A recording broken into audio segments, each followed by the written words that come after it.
Hello and welcome to reading class today for Wednesday, May 19th. We are going to be doing the following today. I can write a biography in my Indiana project based on my notes about the person. Success criteria today are to make a new slide on your Indiana project, title the slide, and describe the life in 4 or more sentences. Down below we'll see the detailed steps on how to do that, and we'll go through these together in this video. Our first thing we're going to do is open the Indiana project and add a new slide. So we're going to press the new slide button. It looks like this, and then we're going to choose title and body as the format for the new slide. So you're in your Indiana project, you press the new slide button at the bottom, and then you can press title and body. You have a new slide. Let's go to step 2. At the top of your slide, add a title. Double tap the long box for text, or add one if you need to, and then write your subject's name and the word biography. For example, Larry Bird biography. You may want to go back and look at your notes to see who you're writing about. Yes, I'm writing about Levi Coffin, so I need to write Levi Coffin biography. Double tap. And of course, as writers, we capitalize the person's name. Okay, that's step 2.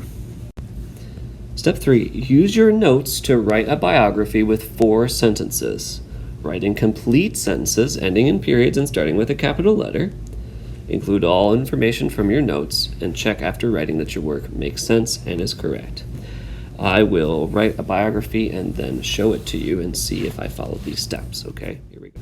To start my biography, I'm going to my notes and I'm going to write the where and when the person was born. October 28, 1798, New Garden, North Carolina. I'm going to use a complete sentence, so I'm writing about this person, Levi Coffin, and then I'm going to use a complete sentence to describe his birth. He was born on and where he was born. Next, I'm going to go down to my next part of my notes and try to include more information. Okay, next I started writing about why my person is important. I wrote several sentences about this. You're going to want at least 1 to 2 complete sentences about what makes your person important.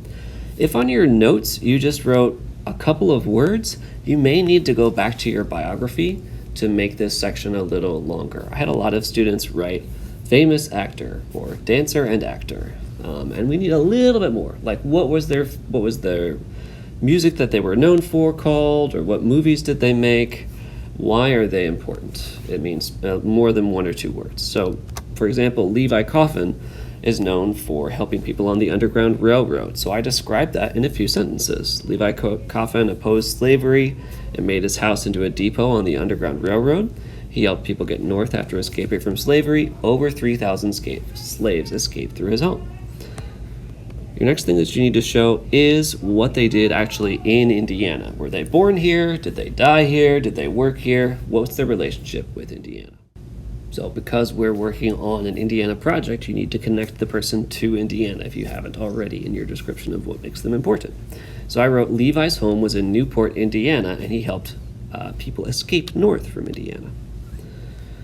Your last thing you need to do is, of course, include the person's death date. And if they're still alive, you should write that they're still alive. So here is what a strong example of today's completed work will look like. Let's go and check and make sure that's true. We need to use our notes to write a biography with 4 or more sentences. We're told to check after writing that your work makes sense and is correct. So let's go look and see if we have 4 sentences. 1, 2, 3, 4, 5, 6. Ooh, okay. And then we should reread and check to make sure there are no errors or squiggly lines, especially. And that is your task for today, and I will see you on the other side, readers.